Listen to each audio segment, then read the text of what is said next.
In this question, it is given that the coefficient of thermal conductivity of copper is 9 times that of steel.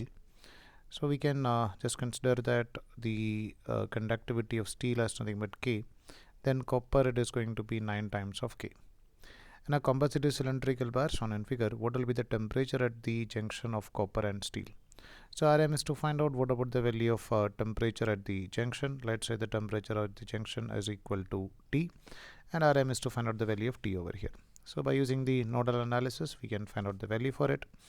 We'll just consider that the resistance of copper is equal to, take it as R1, and resistance of steel is equal to R2. Then we can try find out what about the value of, or we can write the equation for this T. So you can write this T minus 100 divided by the resistance of this copper, let's say RC, plus T minus 0 divided by resistance of steel will be equal to 0. Now you can just put the value. We know that resistance of thermal resistance of a conductor is equal to L divided by K. So by using this concept, we can write T minus 100 divided by resistance of copper. L is given as nothing but 18 divided by K. We can take it as, according to the question, it is given as 9K, and area of cross section we can take it as A, plus T minus 0 divided by resistance of steel, which we can take it as nothing but L divided by K, and KL is given as nothing but 6 centimeter over here. So we can write as 6 divided by K, and area of cross section we can take it as A. This should be equal to 0.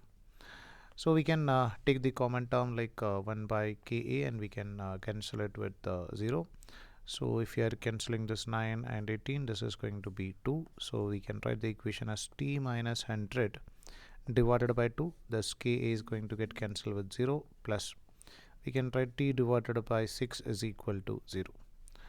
So we can take, if you are taking this 6 as LCM, we can write this will be equal to nothing but 3 times of T minus 300 plus T is equal to nothing but 0. I'm just taking 6 as LCM.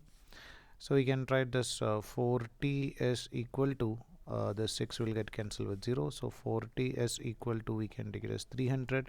So the value of T will be equal to 300 divided by 4, or you can write that is equal to 75.